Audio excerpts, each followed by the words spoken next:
ఆదికాండము 8వ అధ్యాయము. జలప్రళయం అంతం.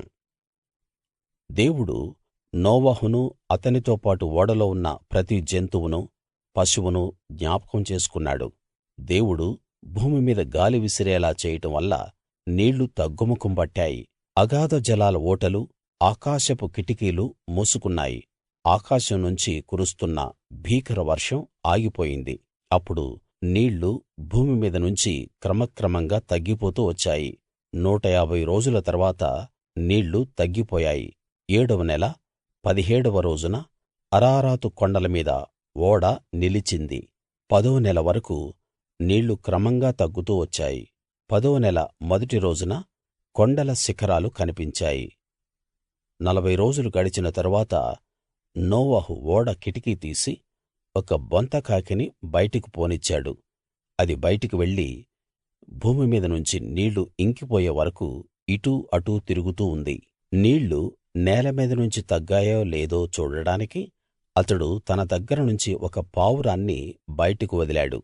భూమి అంతటా నీళ్లు నిలిచి ఉన్నందువల్ల దానికి అరికాలు మోపడానికి స్థలం దొరకలేదు గనుక ఓడలో ఉన్న అతని దగ్గరికి తిరిగి వచ్చింది. అతడు చెయ్యి చాపి దాన్ని పట్టుకుని ఓడలోకి తీసుకున్నాడు. అతడు మరో 7 రోజులు ఆగి ఆ పావురాన్ని ఓడలో నుంచి బయటకు పంపాడు. సాయంకాలానికి అది అతని దగ్గరికి తిరిగి వచ్చింది. దాని నోట్లో అప్పుడే తుంచిన ఒలీవ ఆకు ఉంది. దీన్ని బట్టి నీళ్లు నేల మీద ఇంకిపోయాయని నోవహు గ్రహించాడు. అతడు మరో 7 రోజులు ఆగి ఆ పావురాన్ని బయటకు పంపాడు.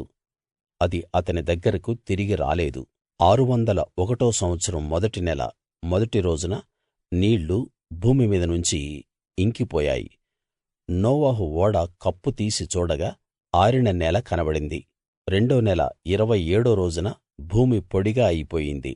అప్పుడు దేవుడు నోవహుతో, నువ్వు నీతోపాటు నీ భార్య, నీ కొడుకులు, కోడళ్ళు ఓడలోనుంచి బయటకు రండి.